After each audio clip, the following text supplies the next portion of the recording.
Yo, what is poppin' YouTube? Don Richie here, back on the Shuffle Squad YouTube channel, and today we are back with a Worlds tier list video. Now, this tier list is the last video we are going to be putting out in terms of tier list before Worlds, as the World Championships is just days away at this point. Now, I personally am not attending. However, I have been watching the meta a lot. I've been talking with Zach a lot, with a lot of the other top players on the Shuffle Squad and not on the Shuffle Squad, just about what they think great picks are, what they think the best deck coming into Worlds is, and I think there's a lot of decks that a lot of people may be sleeping on that you maybe shouldn't. Now, starting off right away, we do have Archark here. Now, I think this deck is actually low-key probably a sleeper pick. If you dodge Raging Bolt, if you dodge Lugia, I think you're looking really, really solid. I think Block is a really great play. So, I think Archark just bodying Block is probably really solid. Now, your Charizard matchup used to be pretty solid. However, I think it probably got a lot worse with Dusknoir, because they could just go Dusknoir and then pop your, your Charcadet or Armarouge, I guess it is. Yeah, Armarouge. They could just pop your Armarouge, and that's probably bad, but I don't think it's a D tier play. If you're playing any Arc deck, probably play Archark, just because I think it's probably solid. Arctina, I don't think is that solid. It just doesn't have the versatility that Arc Armarouge has.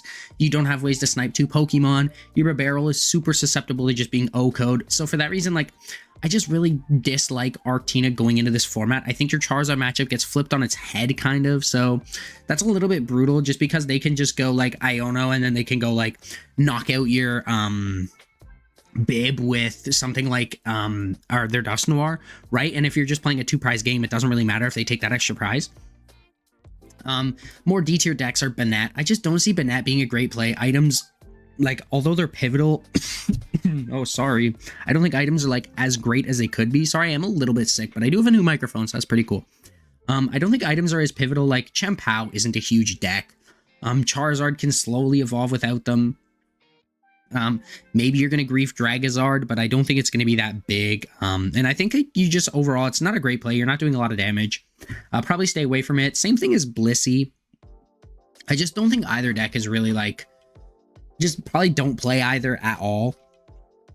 A deck that is a really great play is Snorlax. Now, Snorlax is one of those decks that I think the matchup spread is really solid. It really heavily depends on what list people are playing. You do take a Horrid Lugia matchup. However, I think that's okay. Lugia will be big, but if you lose to one of the big 4 decks, that's probably fine. Your Charizard matchup, if they play P.E.K.K.A. Run, is probably really, really bad. But if they aren't playing P.E.K.K.A. Run, it's probably still okay. The only thing I can see is they can manipulate prize cards, so they can boss Rotom early with Counter Catcher. Besides that, though, you take a decent Raging Bolt matchup, I think it's probably a little bit favored. Gardevoir, it really depends on on lists, but I think Gardevoir is probably fine. I think Block is just overall a super, super, super solid play. If I were going to Worlds, there's a couple decks I'd be considering, and Block is definitely one of them. A deck I was pretty high on was Chien-Pao. However, the more I look at it, the more I'm I don't know, I'm kind of scared about Chien-Pao. It's probably a B tier deck, though. Chien-Pao has a lot of versatility, and it can do a lot, in terms of, it can take big OHKOs, you can snipe with Greninja, it does a lot, right? Chien-Pao is one of those decks that's always been like that, where it kind of does everything you want. You can take 2 prizes with cards like Iron Hands, extra prizes. You can knock out huge 2 prizes with Chien-Pao, and, overall, the deck it's good. I'm not sure how it performs in this meta. A solid Lugia matchup is good. Raging Bolt's definitely scary. I don't know how good your Charizard matchup is anymore, just because they do have that Dusknoir line, so they could just go boss your Baxcalibur and then pop your Frig with the other Dusknoir, so you're gonna have to play a 3 Frig board state, so that's a little bit different. It's a little bit it's scary for sure. Now, another deck that probably just isn't a great play, and I know it's hard to hear this after it just won NAIC, but that is Lost Zone Box. As much as it pains me to do this, I think Lost Zone Box is just positioned poorly, in a sense that, you're losing to some of the top decks. I don't think Charizard is great. I don't think Lugia is great. I don't it's just hard. Dragapult's not great either. Raging Bolt, it can be okay. I think that's probably fine. Gardevoir's not great. You just have no reason to play Lost Zone Box. It's consistent, which I think is probably the only reason I'd be playing it right now, is if I was looking for that consistent comfort pick. If I've been playing it all season, I'll probably stick it out. But there's no reason to just randomly hop on Lost Zone Box, is what I'm trying to say. And it's kind of the thing with Dialga too, is I just don't know how good it is. Kind of for the same reason as Chien-Pao is that, like, yeah, it can do a lot, like it blows a lot of stuff up. Extra turns with Star Chronos is really cool. But like Dialga used to take a good Charizard matchup. I'm not sure if that's good anymore because they can just pop your cards, right? Like they just go Dust Noir, and then they're killing Matangs and stuff, and that's probably just poor. And they can manipulate that prize race a lot better, right? Where like normally you could go, oh well, I'm just gonna play around you not being able to KO me. Now you can't do that at all because they have cards like Dusclops and Dust Noir. Another grief deck is Festival Lead. Don't play this deck. I love Festival Lead, my GOAT deck, but like it's just not that great. A deck that has been picking up a lot of traction lately is Miraidon. Now, I think Miraidon is okay. Obviously, losing to Charizard is really poor, but like your Gardevoir matchup is okay. Your Lugia matchup's obviously good. Chien-Pao's not big, but your Chien-Pao matchup's pretty solid. Your Raging Bull matchup's a little weird, but I think like in general, I think Miraidon's probably a solid B tier play. We'll probably see some in the top 32, probably the top 64. I don't think it'll be much higher than 32, maybe a top 16, but I heavily doubt it. But a deck I don't heavily doubt will be in the top 16 is Dragapult here. I just think that people that have been playing Dragapult, they probably just know it's really good, and it is good, right? Like, there's no downside to playing Dragapult. It's a little bit slow, which is unfortunate, but I think, like, that's something that we can get over. So, like, I think Dragapult's probably a high B tier play. I wouldn't play it personally. Like, S and A are, like, these are solid plays. You'll see a lot of these. They'll probably do really well. B is, like, niche. A couple people will play them. Like, the people that are believers in them will play them, I think. And then, like, C is, like, I'd be surprised if we saw, like, I don't know. Lost Zone Box is tough, because I wouldn't be surprised to see Lost Zone Box in day 2. But like the same way I would be surprised to see Dialga or Arcchar in day 2. But like Lost Zone Box I just don't think is good enough to like warrant being in B tier. Maybe it is though, I don't know. Lost Zone Box is always kind of good. Espathra is a D tier deck. Espathra sucks. It always has sucked. I always believe in that. Now another A tier deck is Gardevoir here. Now Gardevoir is, well, it's Gardevoir. We all know what it does. His Psychic Embrace. You can play it a couple different ways. I think Balloon is probably really good for this event. Whereas, like, there's been times you don't really need Balloon. I think Raging Bolt is still a really solid matchup, unless they're playing, like, the double or triple vac build. I have been screwing around with that one, and it is really fun. But, like, I think Gardevoir is super well positioned. You take, like, good matchups into the top of the meta, right? You can tech for Snorlax, you can tech for Charizard. Like, Double Devo just bodies Charizard, I think. And Josh Frink keeps saying that, so, hey, maybe it does just absolutely body Charizard. If I were going to Worlds, I'd be playing a Double Devo Balloon build.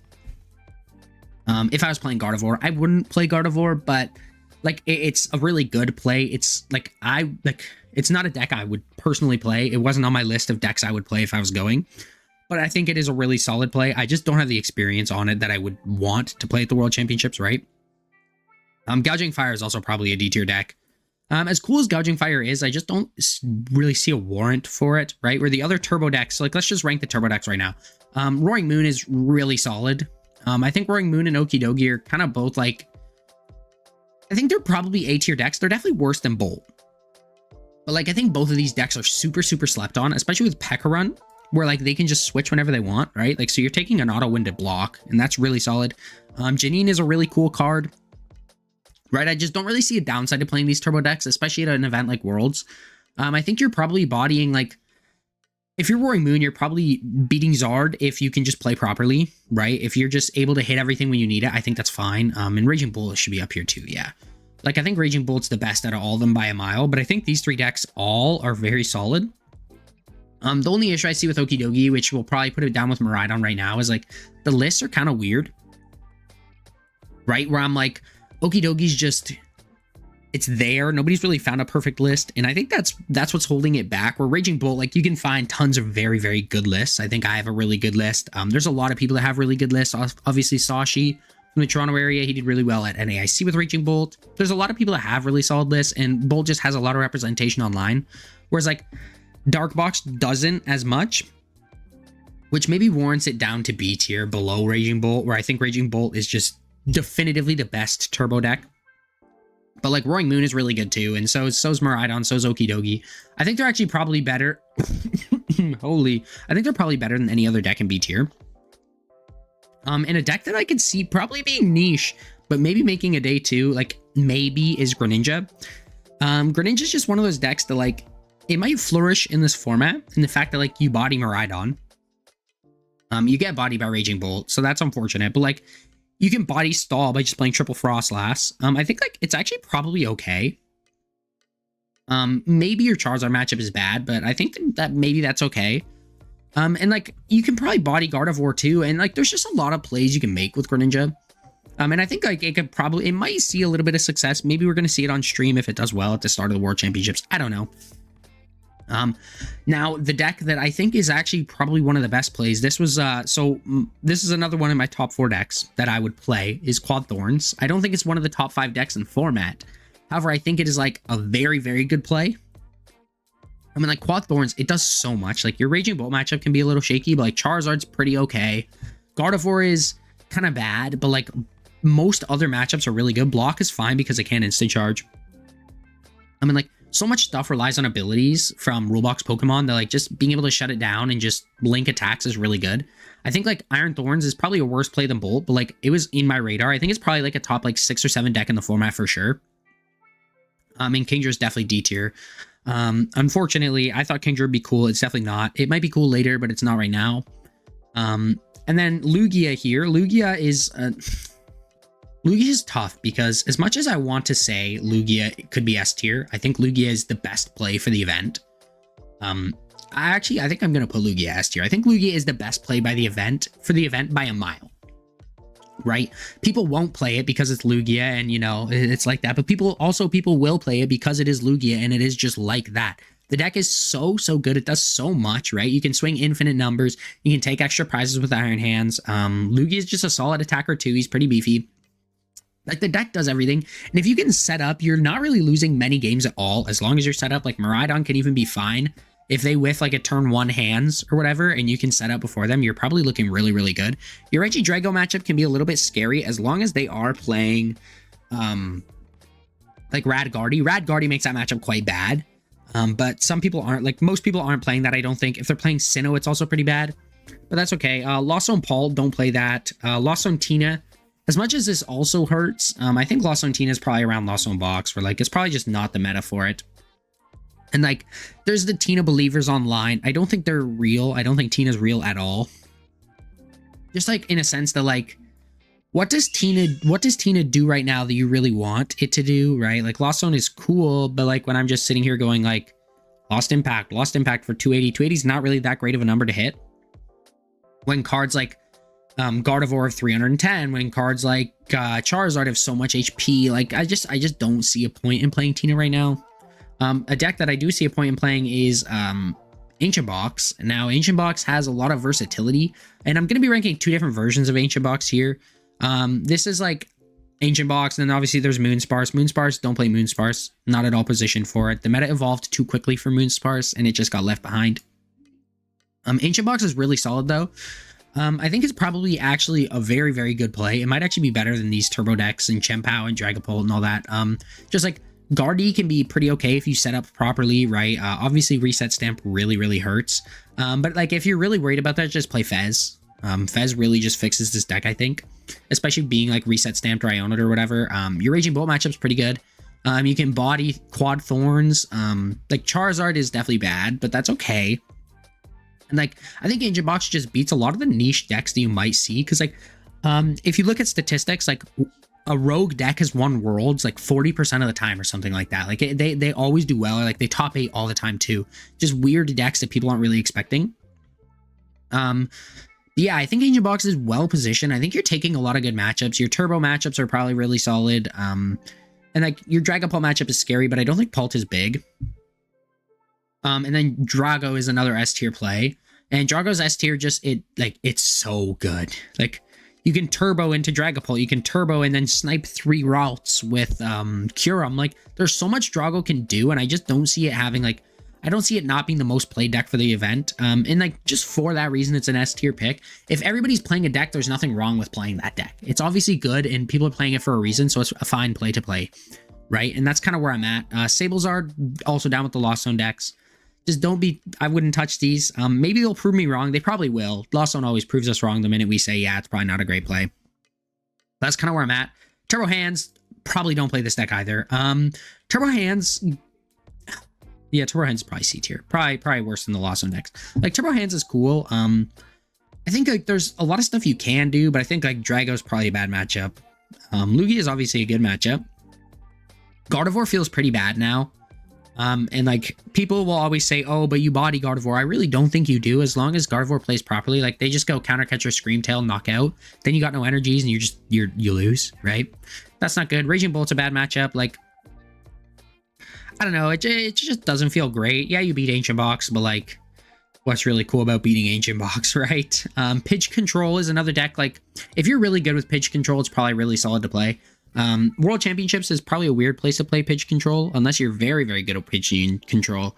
Like, I'll probably put a B tier. I'll probably put a high B tier. Probably the best deck in B tier. Just because, like, Pitch Control is just, like, if you're piloting it super well, I think it is so good. And I don't know why Block Lax is still the picture here, because, like, we don't even play, like, Block in the deck anymore, I don't think. But, like, Pitch Control, there's so many versions you can play, and I think that's really cool. Obviously, you can tech it out to beat whatever matchup you want. I think there's still some bad matchups, though. I think, like, depending on the variation you're playing, of course. But, like, overall, like, I think, like, something like Quad Thorns is probably bodying you. That's not good. So, like, I guess Quad Thorns isn't really that big of a deal. But, like, you can body Charizard. You can, like, there's a lot of decks you can do well into. So, I think that's important. Dragozard, or Pulsar, not Dragozard. Dragozard would be weird. But I guess you can Infernal Rain to your Drago. Pulsar is also probably B tier, and there's a lot of stuff in B tier, but B tier is like, these will probably make appearances. They'll probably end up doing a little bit something, probably a day 2, but like Dragozard is just like, there's believers. It's kind of like Dragapult, but I think it's better just because you're playing Charizard. If you can fit the Dust Noir line, that's cool. Most people can't. It's a really tight list, so I don't know how you're fitting the Dust Noir line, but hey, if you can figure it out, figure it out. Lost Zone Goodra, this is another deck. It's seeing a lot of traction lately. Probably also with the Lost Zone stuff. Actually, I think Goodra is the best Lost Zone deck to play right now. If I'm being like 100% serious and honest. Like, it just does cool stuff. And Goodra's a cool Pokemon right now. And if you can survive a big hits from like Charizard, from Regidrago, from Lugia, from whatever, I think that's really solid. Still a C tier deck though. But I do, like, if I was going to Worlds and I was told you have to play something with a Comfey, I'm probably playing Goodra. Another S tier deck. There's 3 S tiers. Like S tier, like, is different conventionally in the normal S tiers, where like these are the big 3. Raging Bolt would be the 4th, obviously. Like, I think these are the big 3 decks to play. I actually probably, like, Charizard isn't one of the decks that was in my top 4. My top 4 that I was like, if I were going to Worlds, I'd play would be Regidrago, Lugia, Bolt, or Thorns. And I'll explain that more in depth at the end, but like Charizard, I think so many people are so high on Charizard, and they're like, oh, well, people just haven't played it to Limitless events because they don't want to leak the list. No, I just don't think it's actually as crazy as we thought it was. Maybe we were overestimating it a little bit, which is, it happens. That's fair, right? Like, we can't be upset by that. But like, sometimes we just have to watch out. And I think Charizard will probably make it'll probably make 2 appearances in the top 8. That's my final guess. Zard is 2 spots in the top 8. I think Zard is so good that there's no way it doesn't top 8. But I think, like, everybody's watching Zard and everybody's tested against Zard. We're like, some people are just like, yep, Raging Bolt's so linear, I'm not going to test against it, right? Zard is probably S tier. This one I actually included Goldengo just for Abby over there on Twitter, because she said she watched every World's tier list and everybody put it in C or D tier. So Goldengo's going D tier because the deck sucks. It's not real and it never has been real. So yeah, this is where I'm at right now. In terms of the big 4, I'm just going to go over them a little bit here, in the fact that, like, Regidrago is the best deck in the format. So it's obviously an S tier play. Lugia just takes good matchups all around to the top. Like, if you look, if Drago isn't playing Sinnoh, isn't playing Radguardi, you're bodied by Lugia. Zard is bodied by Lugia if Lugia sets up. Guardi's a matchup. Snorlax is bodied by Lugia. Bolt is bodied by Lugia. Right? And like, you're obviously losing to Thorns, but I think that's okay. Like, if you're really worried about it, play Canceling Clone or Flutter, and then you're fine. Like, there's just, like, Lugia is such a strong play because it's so good into so much. Charizard, like I talked about, I wouldn't play it just because so many people are going to play it, right? It'll probably be kind of like Drago play-wise, where, like, everybody's playing it. It's probably a really good play. It's, like, the same reason Drago's up there, but I think Drago's just a more versatile deck, and it's a little bit easier to pilot for 9 rounds. Potentially 15 rounds against the best people in the world. Raging Bolt is up here because I just think it's, like, Raging Bolt is probably the most consistent deck in the format. in the fact that like you can swing knockouts really easily. You take good, like not good matchups, but okay matchups depending on the list you're playing. Like Drago is an easy match, right? You're almost always beating Drago, or you should almost always beat Drago, like probably a 75-25. And I've played a lot of Raging Bolt. Like Zard is winnable. Like if I was going, I'm definitely playing Corner Pawn, just because Cornerstone, like if you're not playing that, you're just auto losing Zard, and you don't want to auto lose Zard. Lugia is winnable if you're playing quad catcher and you just go catcher KO Lugia, KO Lugia, KO Lugia, and just get ahead of your opponent.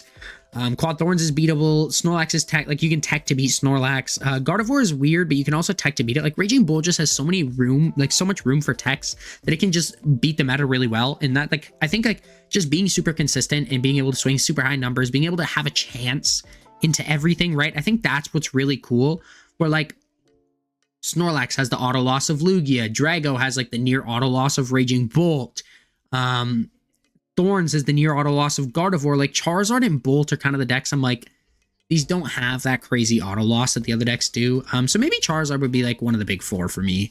If I had to, like, I think the big four, like in terms of what people are going to play, I think play rate will be Regidrago, Charizard, Lugia, Charizard, Guardy, Lugia, Bolt. I think that'll be the 5 there.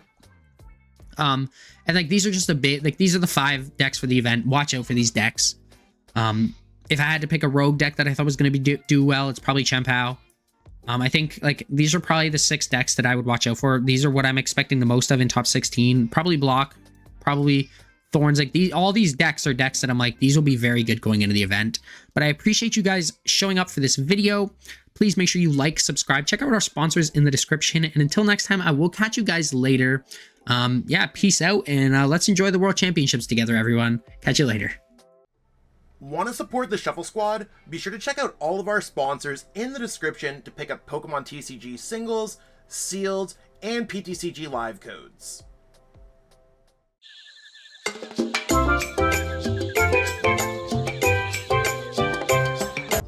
You made it to the end. Thank you so much for watching this entire video from the Shuffle Squad.